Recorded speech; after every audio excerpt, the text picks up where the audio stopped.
Hello. Hello. Hi. Hi. So my name is Ben. I'm a Peace Corps volunteer in Cambodia. Happy Peace Corps Week to everybody at UGA and whoever's watching this video.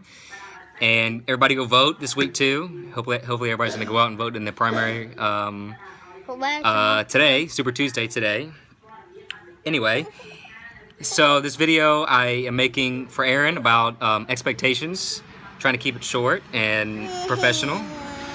So these are my siblings. This is Kate. So Kate, or we call her Meow because she's a tiny kitten. And this is Set. Hello. Hi. Hi. Hi. So for expectations, I think the best advice I was given before joining Peace Corps was to not have any expectations, to just come in and just accept and try to deal with whatever was given to me, was presented to me at my site. But I think it's impossible to not have any expectations. So I'm going to talk about a few that I've thought about for this video, and maybe they can chime in and comment. So the first I'll talk about is communication. So language here is pretty essential for really any Peace Corps post. The language you learn, and a volunteer told us during training that the language doesn't make or break you. You shouldn't be worried about, if your language is fluent or not, proficient or not. And I think that's true to a certain extent.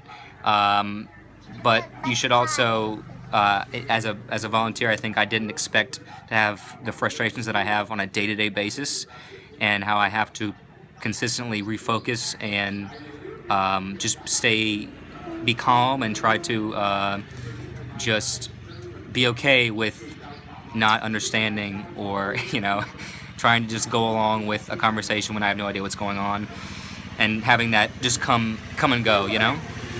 So I have good days and I have bad days, but I think coming in I expected that, but I didn't. I think until you've actually experienced it as a Peace Corps volunteer, you don't really understand, So that's one. The second one I'll talk about is the development focus here, how it's in Peace Corps it's very bottom-up, community-focused, relationship-based, how you're not supposed to really insert your own perspective or opinions or ideas within your community when you're thinking about a project or about a need in a community. And that's been hard. It's been harder for me than I thought it would be to take my personal perspective out of a problem. And I think as I have been cultivating the relationships and being in my community more, I'm trying to be more focused about, more intentional about cultivating the relationship first, and just being in my community and not trying to just do a project if I don't see the school doesn't have bathrooms, or if they don't have a consistent water source or clean water at all. Trying not to immediately tell people or try to find a way to change that, but to allow the community to kind of find that solution on their own if they find it at all, or to have them make their own decision. Champlay. Wait a moment. So number three.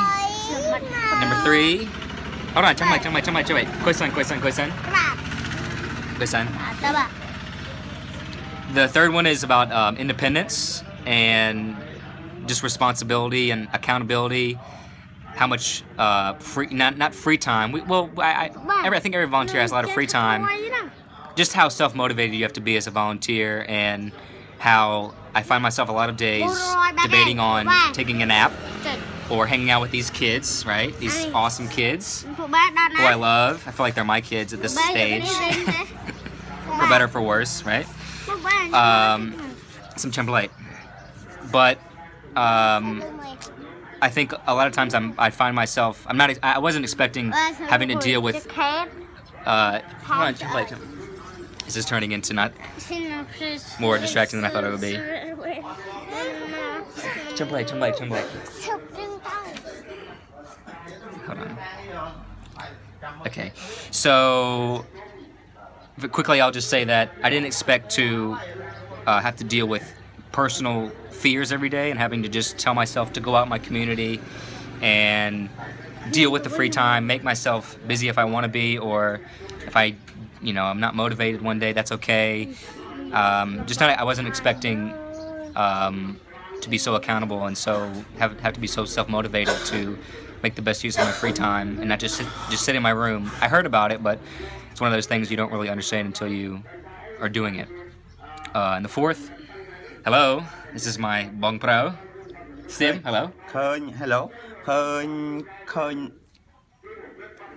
មិត្តភ័ក្តិនៅអាមេរិកឃើញម៉ែនៅអាមេរិកទេ No, មិត្តភ័ក្តិនៅអាមេរិក ណាឃើញទេ សកលវិទ្យាល័យនៅអាមេរិក ឃើញទេ បាទឃើញ So he's asking if they will see this video. Yeah, they they definitely will. So the fourth one, it's already over about 6 minutes here, is about social media and how connected I am. I really had no idea. It's probably the biggest one. I had no idea that how connected I would be and how that it's a blessing and a curse in a lot of ways, because even though I'm connected, I can keep in touch with people back home and Skype and have internet on my phone. It's no problem. It almost feels like I'm back in the U.S. in that regard. But I also find myself comparing myself to other volunteers here in Cambodia and also around the world a ton. And I just did not expect that to be the case. I studied abroad in Senegal my last year at UGA. And when I'd had a village internship there for about 2 months, and I wasn't connected at all. I had no internet, no phone, internet at all, anything. So I was really forced to just sit with people and be in the moment, live in the present, and just enjoy the relationships and the people around me. And here in my current site, even though it's also equally isolated from where I was in Senegal, it's a 180 in terms of the connections I have and the social media connections and all, which is great for stuff like this. But I think, given this is a more, it's a relatively more developed country, and I just did not expect that at all. Anyways, I'll stop there. Thanks for watching, and I love making these videos, so thanks Aaron for allowing me to do this, and enjoy the rest of your day, and talk to you soon. Thanks.